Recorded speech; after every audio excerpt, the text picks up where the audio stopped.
So after we have seen the business crisis for the groups like Adani and Reliance, the stories of which are best known to you, which need not be discussed again. We have understood what could be the magnitude of business crisis. We have an excellent panel. I'll come from that side. Mr. Mukesh, he's from Granules. Granules, as you all know, is a pharma major. So ethical from our friends thing. Then My Home Constructions, Srinivasa Garu, he's a seasoned finance person, known in the industry. Then of course our young Ashish, he's one of the person who received most of the awards in many of the CFO events in India, abroad, and many cities. Okay. So I'm not very keen on further explaining about me, we have heard. No, you should. Okay. Although everyone knows you, but so I come from BEKEM Infra Projects Private Limited. We are a mini L&T. We are niche leading infra and engineering company. We have the best of the hydromechanical engineering manufacturing facility in India. We are the leader in India. And we are a 30 years old company. So with that brief background,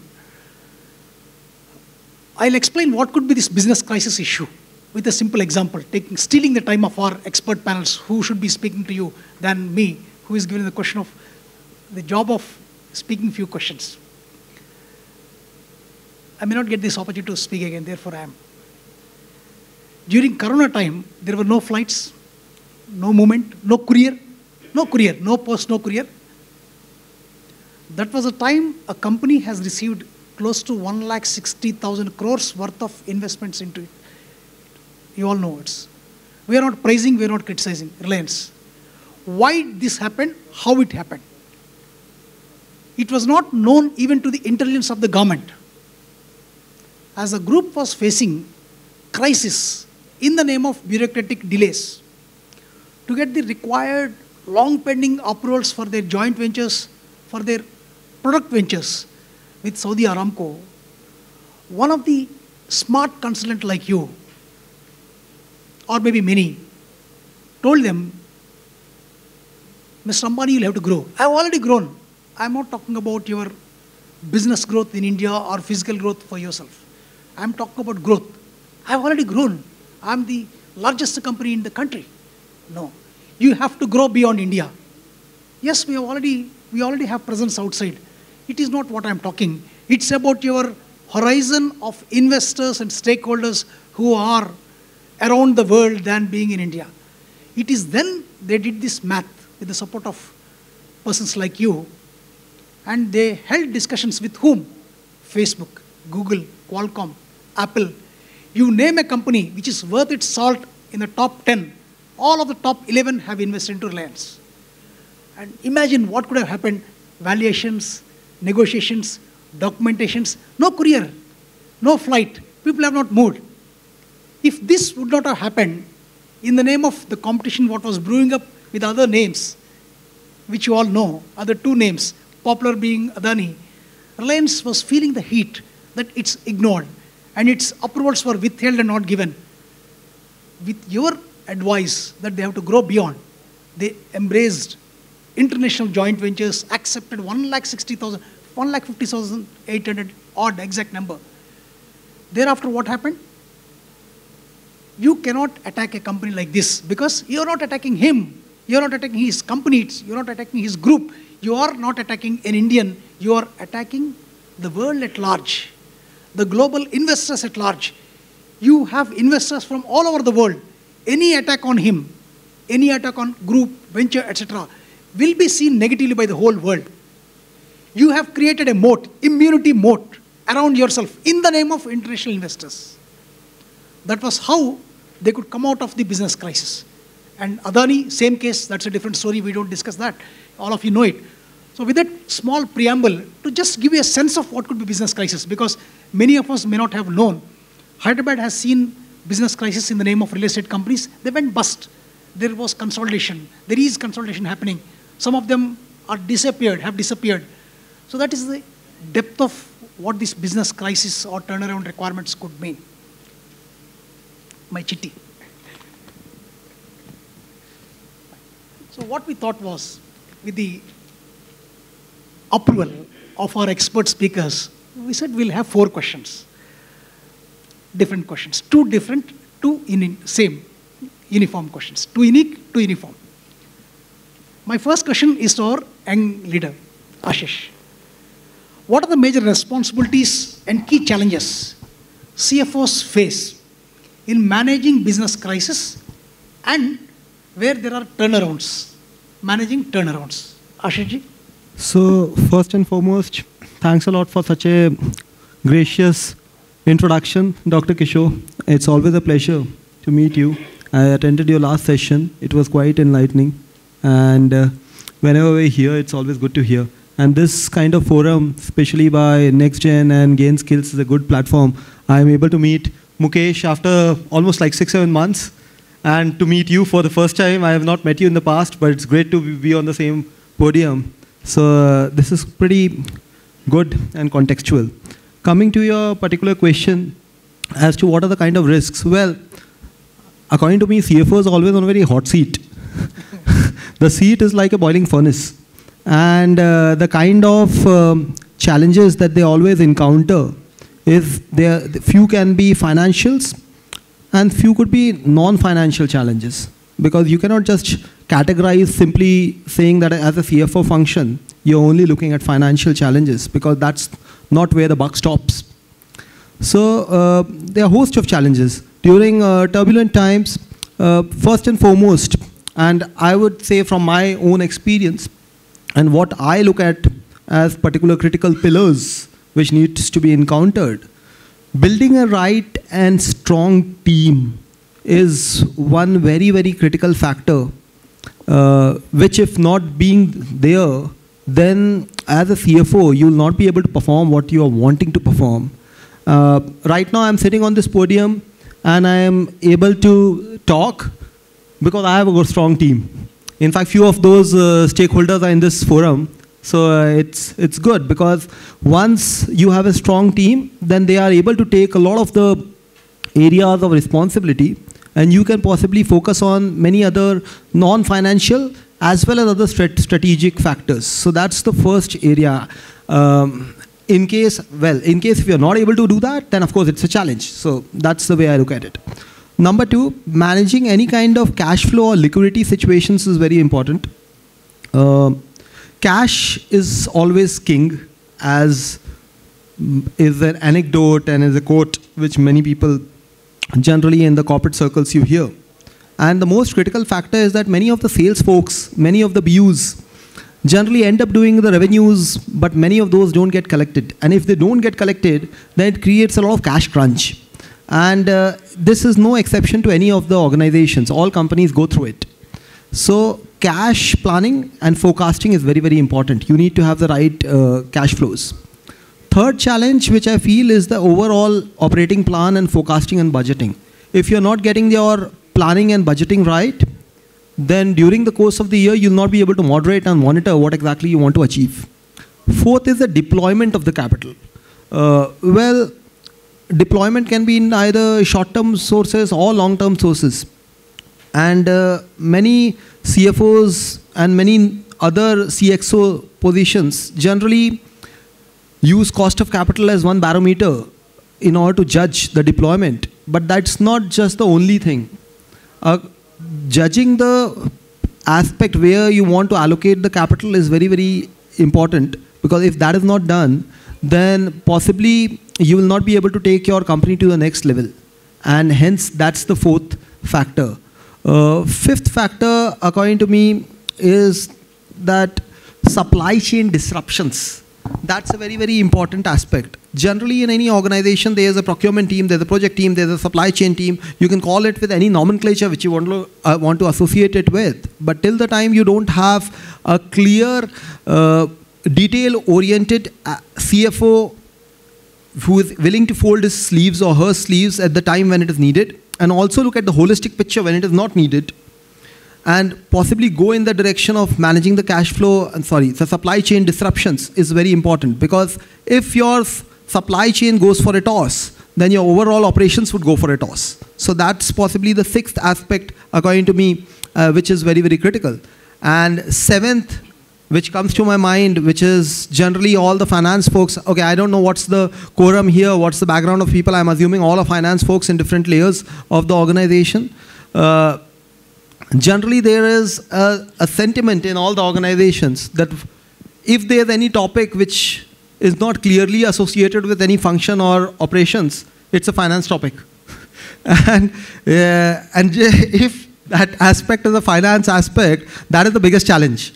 Because the point is that once you start owning that aspect of the finance aspect and you start contributing, it eventually comes to a point when the business might start feeling that you are going and encroaching in their territory. And then they will start saying, no, this is my aspect. So the companies, those people are able to decide whether it's finance or not finance.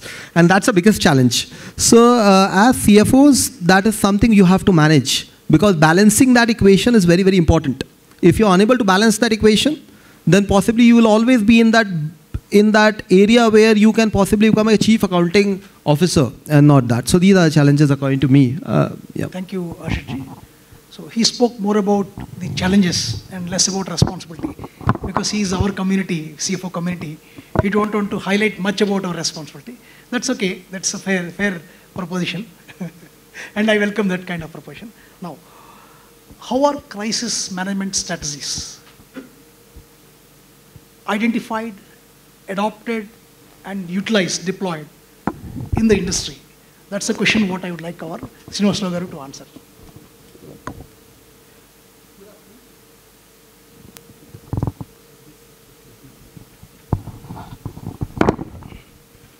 Hello. Good afternoon, everyone. First of all, thanks to Gain Skills and Dr. Kishore. So when this question was posed to me with regard to the industry and crisis, and they have called a real estate person on the stage. But I was, today as you know, post-COVID, real estate is one of the industries which has been doing extremely well. While it is extremely doing well, they have given me a question of stating that, how do you would like to understand the crisis in your industry? It was quite surprising for me at this particular point of time, but it reminded, so one has to get himself prepared when we are at the finest position. Because reaching to the stage number one is always difficult and sometimes easy. But holding it is always difficult. So we all pretty well aware, and because of the years and already discussed, we all pretty well remember about the subprime crisis in US, which spread over to the world, and even in Telangana, especially during the agitation period and various other things. So real estate industry, or several industries have faced several crises. See, crisis is a general unique word. If at all, even if for a small accident also we can use, for big calamity also we can use it. And if it is a normal natural calamity, some government officials can come and do it. But when there is a calamity or there is a crisis in one of the industry, but many a times the industry experts have to do it. But if the same thing happens to the industry and to your company, how it has to be handled and the CFO role in that particular aspect is one has to see. And if it is a trauma, that means suddenly if it happens, there is no problem.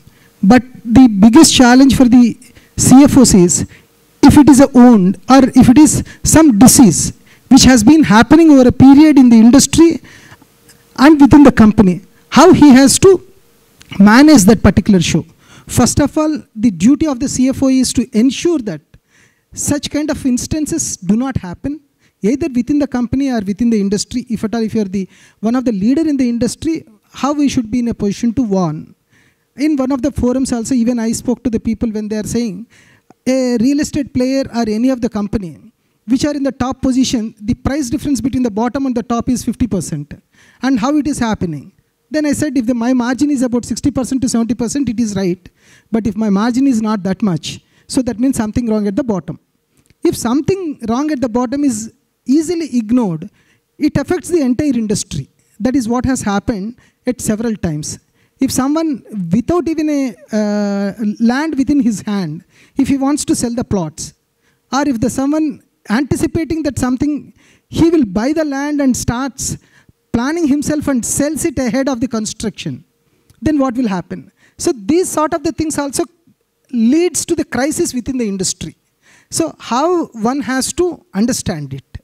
So these particular crises, if at all, if it happens, I feel the industry veterans are the senior people, either the CXOs or CEOs or promoters or CFOs, should be in a position to warn in advance through the CREDI or various other forums by taking the advice, by taking the support of the government or agencies like RERA or agencies like in their particular forum.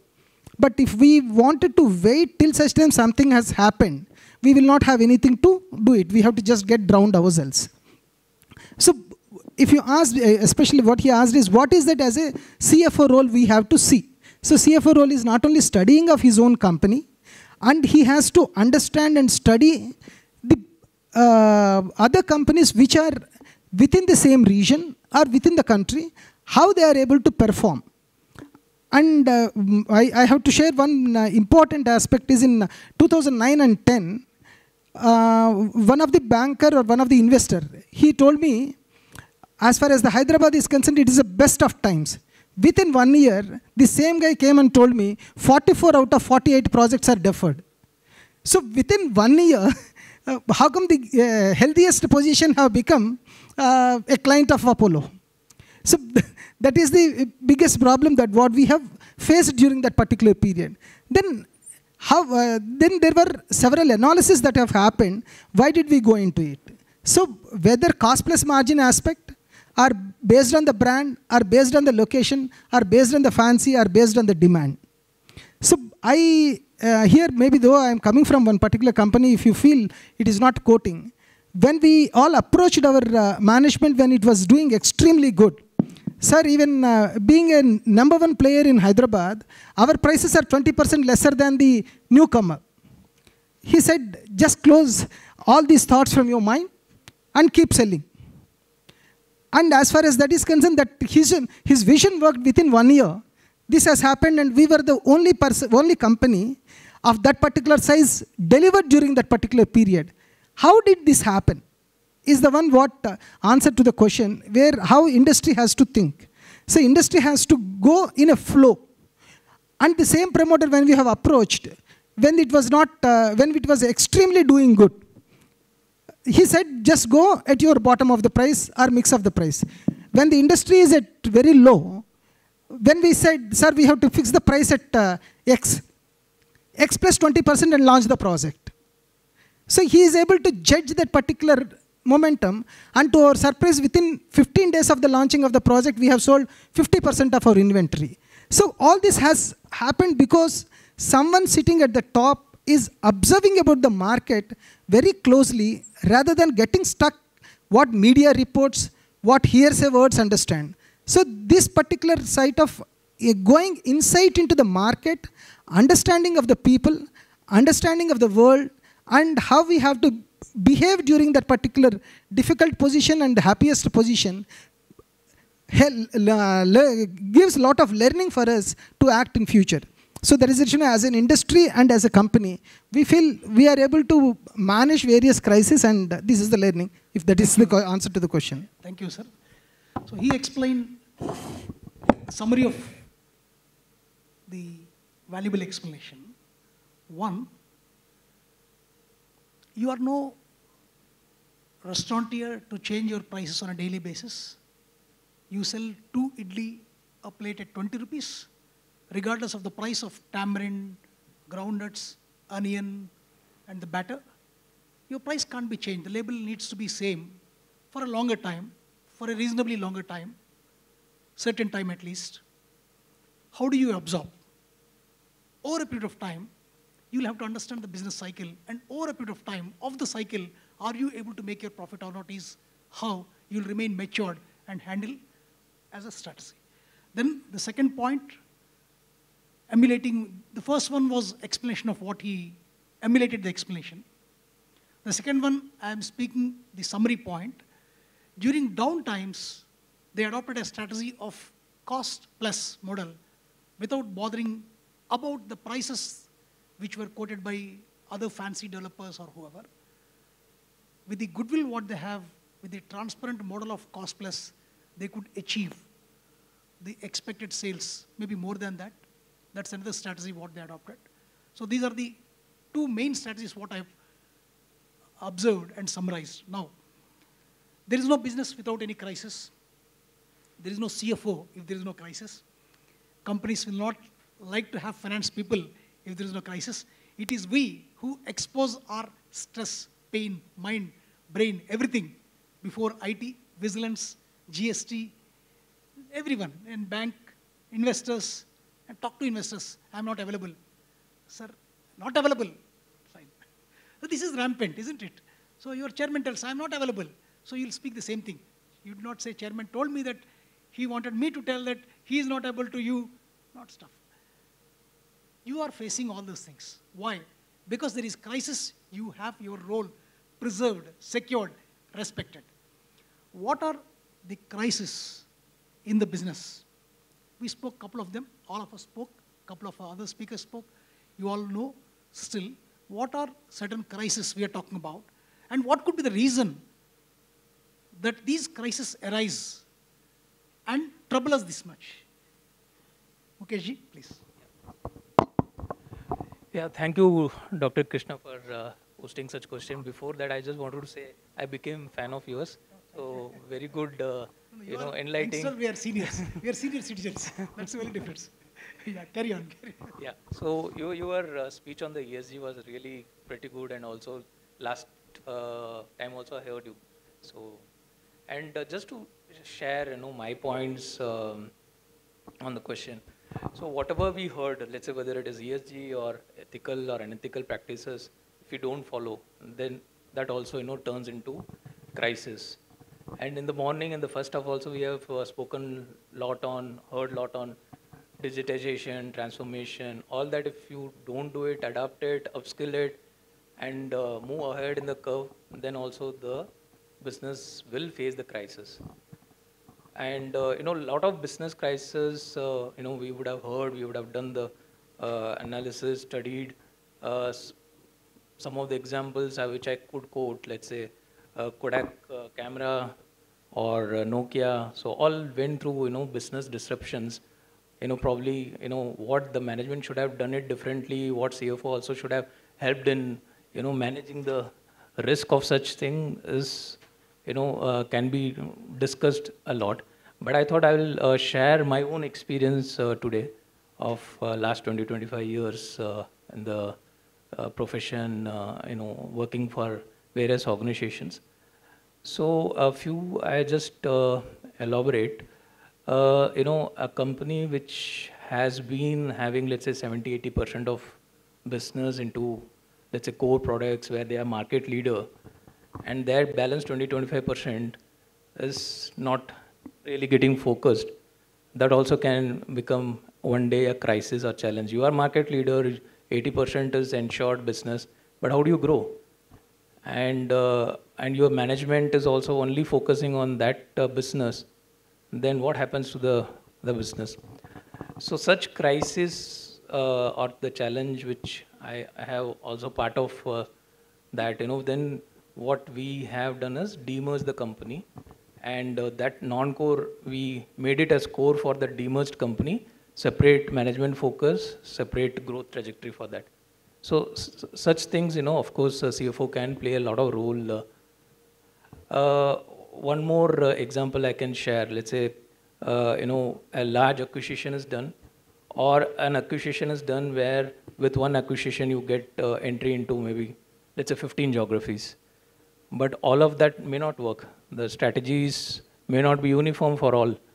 Some will actually bleed. So how do you do? So when you buy something, either one company or multiple companies, some products could work, some company could work. How do you manage as a portfolio assessment also? It's not, sometimes you'll have to see, macro as well as umbrella view and also inside view. Whether some product is not working or the market is something which is, it is not fitting to our strategy, or the competition is, behaving differently.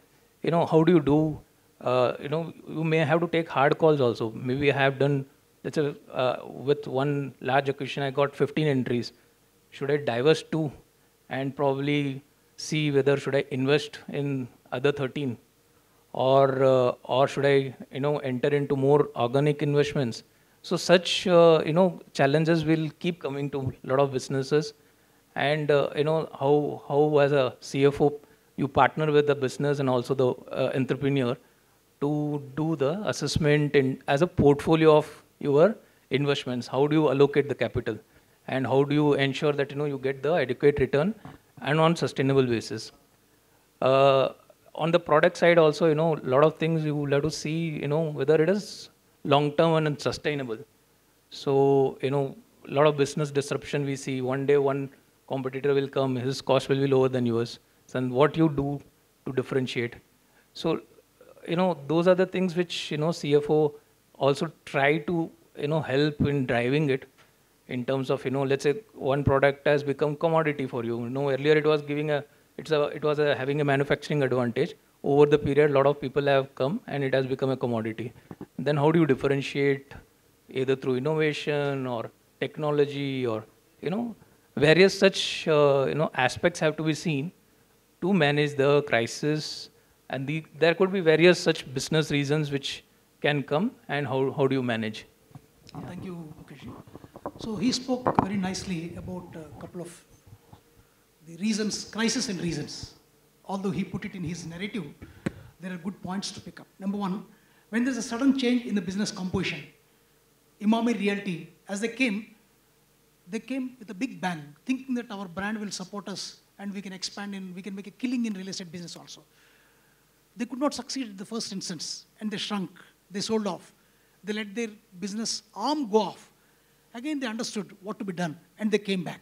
Today, they are one among the, again, leading real estate companies with full force. There was a crisis which helped them to learn the things and come back.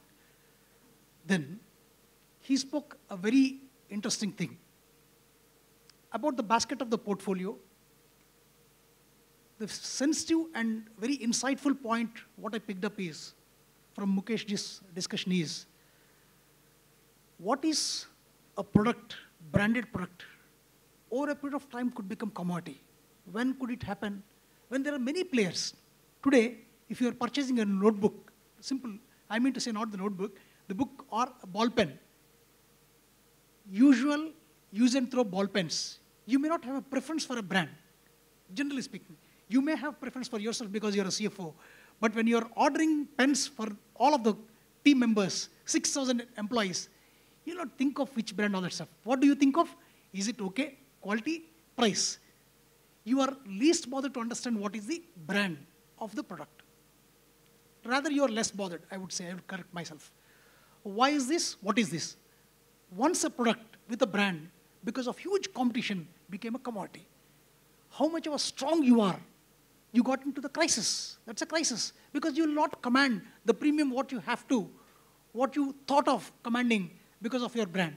So brand would not command premium when product becomes commodity, which we have seen in many real-life cases. So he's explained the crisis and the reasons for them. Thank you, Mukesh. Now I come back to our Ashish. We have less time, but still. So this round, I request you to speak within a short sentence thing. How do CFOs communicate to the stakeholders about the financial insights and the problems and how are we managing them? You have to communicate. You have to communicate to stakeholders. How do we communicate? Briefly, sir.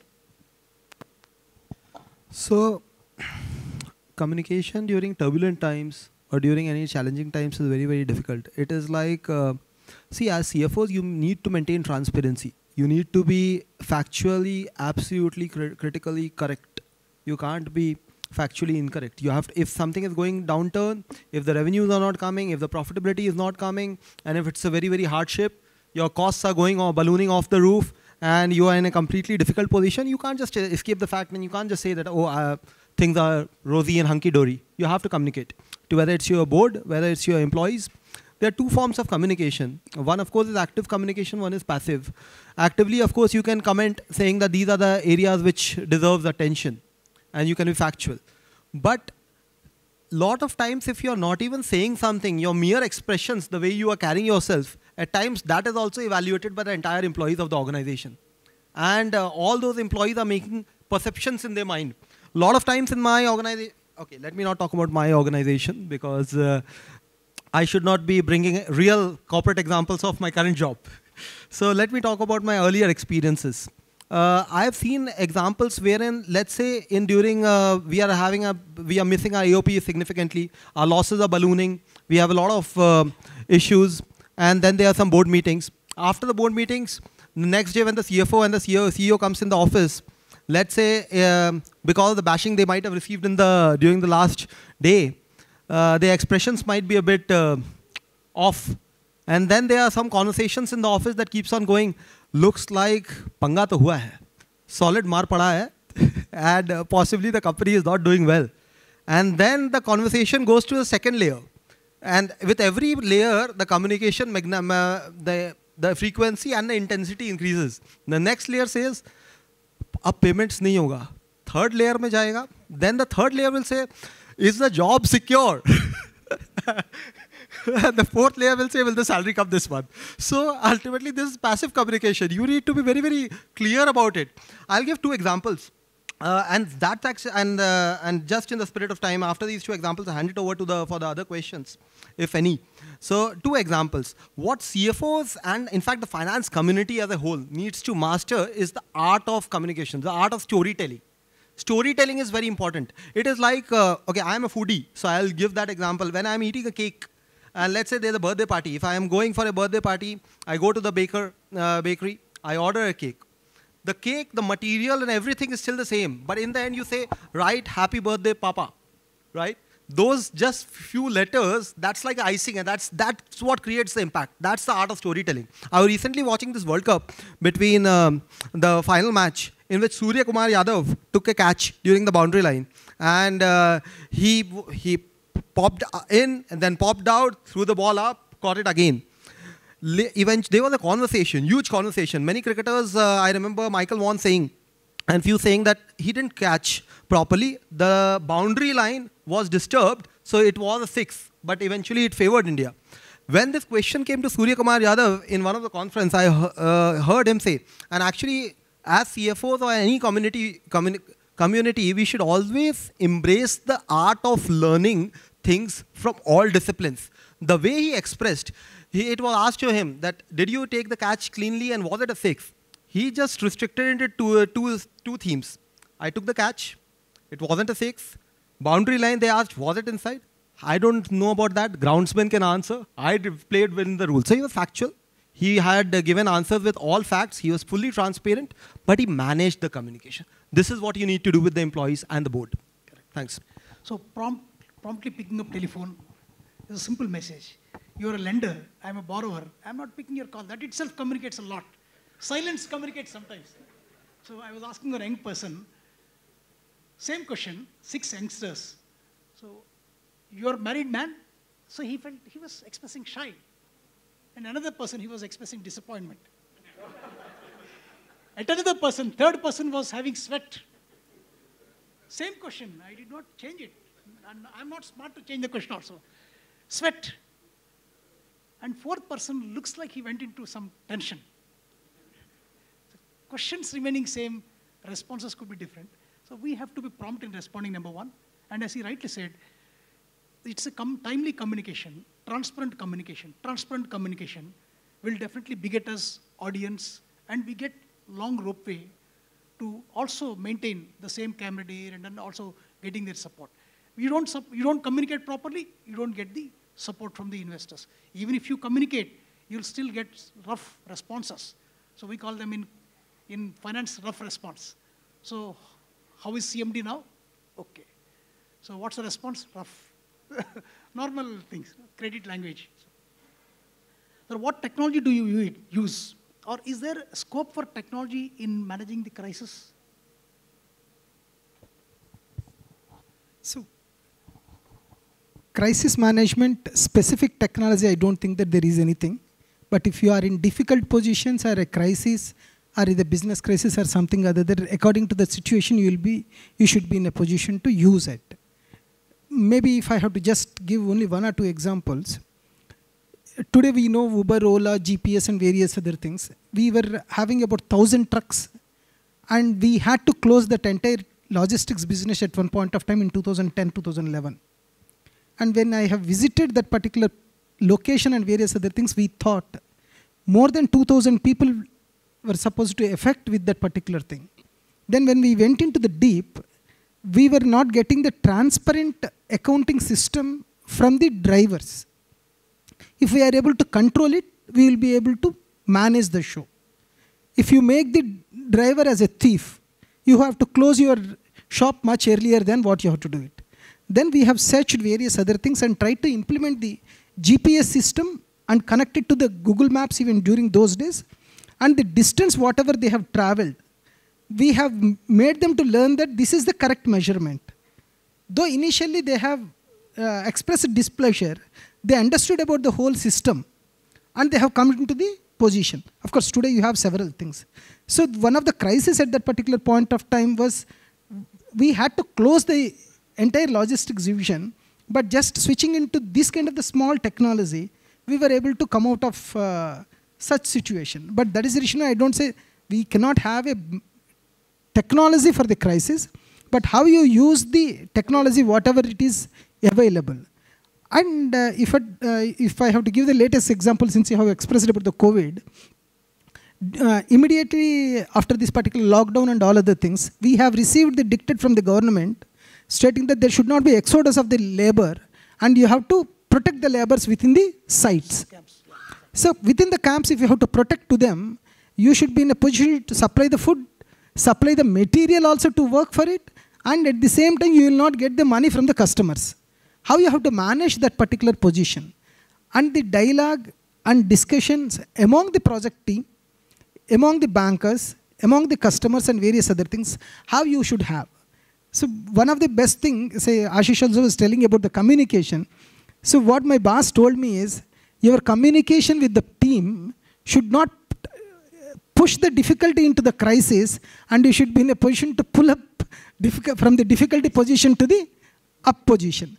So during that particular period, whether someone believes or not, the technology what we have used is, the money what is not available is told as abundant availability. And at the same time, that particular positiveness, what we have done, and at the same time have put requests to the banks, marketing and various other people and all other things. So I don't think that everything can, crisis resolution is not with the technology alone. Crisis resolution is with the people and connecting with various people and the confidence and how you to communicate. And we should, as a CFO, we should not be first become panicky during that particular situation. As he rightly said, if you look happily and people understand that everything is fine, if you feel shy or if you feel depressed, then the others will fall into trouble or feels that particular trouble ahead of real trouble. So always the technology is smiley face on our faces as long as we are leading the show. That should be the technology for leading the crisis. That is what I feel. That's it. So now the question is to Mukesh ji. How do you balance between survival and growth? Before you answer, I have a small point. You will have to be ready with your answer. This is a surprise question to him because I had to change the question in the last minute. Every business will have a challenge towards survival, towards growth. And theirs is a group which had faced tremendous competition in between. Still, because of their goodwill, moral practices, they commanded the respect from their investors and stayed put, customers, and stayed put in the business and now doing extremely well. You will have to be ready with your answer. The Berkshire Hathaway, the world's largest investment company with a market cap of $650 billion. Its size is bigger than 60% of the 197 countries. That's the company we're talking about. There are 4 leaders. One expired recently, Charlie, about a year. Then the founder, Mr. Warren Buffett. Then the real star, Ajit Jain, our brother, our community, Indian. He was the person who has given the patient capital required for the business. He has been giving for the past 28, 30 years, solely because of which the group is doing extremely well. And when the next chairman, the last person, 4th person is Greg Abel, whom you know, the youngest of the four.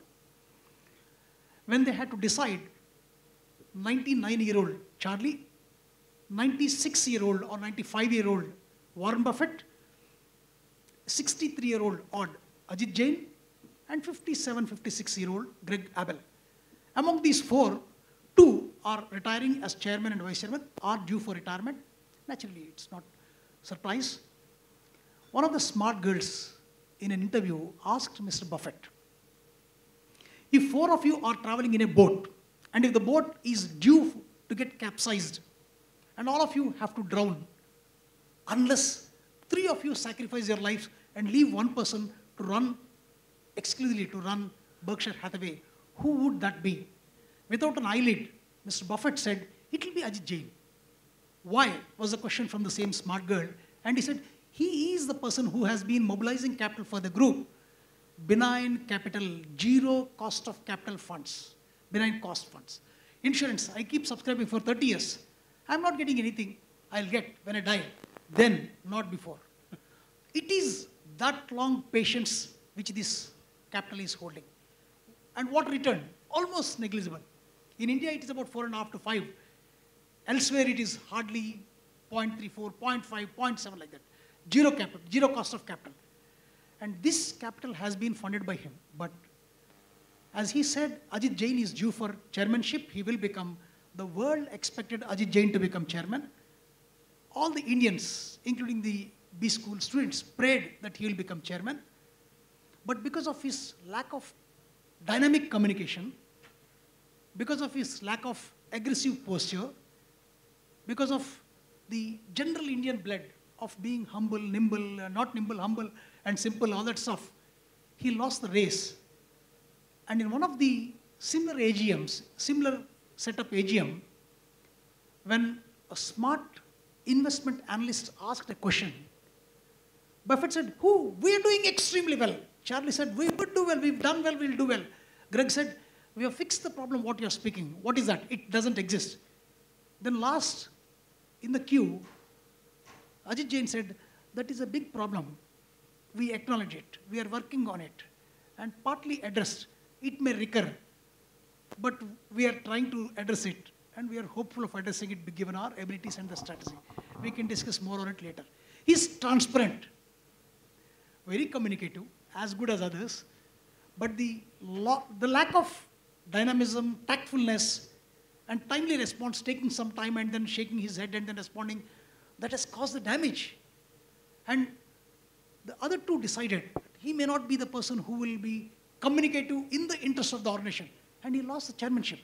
Greg Abel is declared as the chairman. Unfair is my response.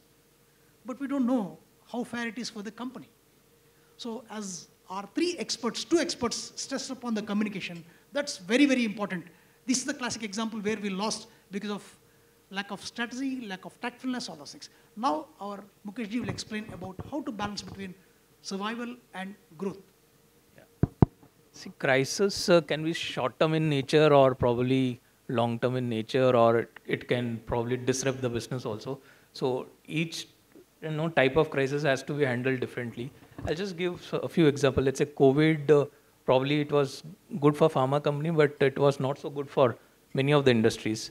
During COVID, what many of the organization has done it, of course, one, communicating clearly to all the employees, all the stakeholders, whether it is customers, suppliers, all of that, communication is more important.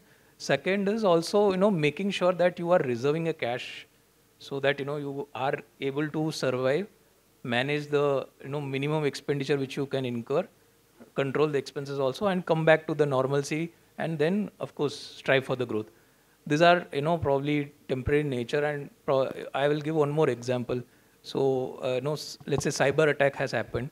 So during cyber attack also, business growth is secondary. First, you will have to make sure that, you come back to the normalcy. You are out of, any data leakages, confidential information leakages. That is more important, right? So, and bring the data in a secured manner.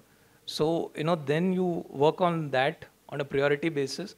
And then once you become, at a normalcy level, and then you again strive for growth. I'll give few more other examples which could be, can disrupt the business itself, and how, at those times, what do we do? One example. Yeah, sure. So, or I'll take the favorite example which you just elaborated. Let's say, over the period, the product has become commoditized. Over the period, the margins are not there. Lot many players are there. Then what do you do? So, I have also gone through such experience. What company has done it, and what I was part of it. How do we differentiate? How do we bring innovation? How do we innovate in everything, whether it is product, whether it is R&D, whether it is process, whether it is internal process, or whether it is service? How do we innovate to differentiate it? And also try to assess, if you do this, over the period, what you can gain, and also go into ROC level, return on capital employed, of a particular product which you manufacture. How do you, strive to make sure that you are able to get the returns? And you balance it, where I can do the value addition and get more returns, where the margins could be lower, but through various process efficiency, I can still survive. And how do I ensure that I continuously generate adequate return of capital? So these are the various, strategies which a company can do to make sure that, the survival is also taken care and growth is also taken care. Thank you, Mukesh. Ashish ji, be honest. Is CFO responsible for business crisis?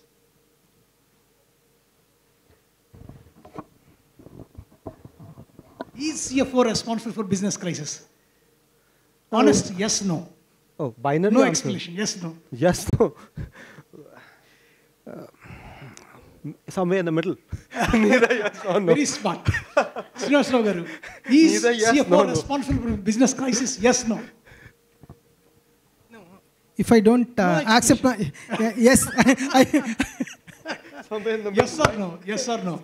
Somewhere. accepting you as Mukesh ji, yes or no? Say no. My simple answer will be yes. The CFO has to ensure that, business doesn't get into the crisis. So now, audience poll. How many believe that we are also responsible for business crisis?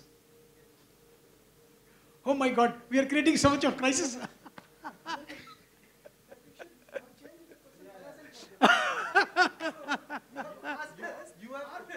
the CFOs responsible for the crisis? Also responsible for the crisis. Correct. Okay. And, But this is the after changing requirement. you have created crisis here. Rightly said, rightly said. Now, is a CFO critical in the team of resolving the financial crisis? Turnaround, financial crisis. So we'll take this. Of course, vote yes. first. Means it's a Yes or no-brainer. no? No-brainer, yes. Of course, yes. Yes, okay. Now, audience poll. How many believe that CFO is critical in resolving financial crisis? Everyone, thank you, excellent. This is like a question, have you stopped seeing your neighbor's wife? He can't say yes, he can't say no. It's like that. But still, thanks to all the participants, and thanks to our expert speakers, and thanks to Gain Skills Media, and we end with good thanks. Thank you.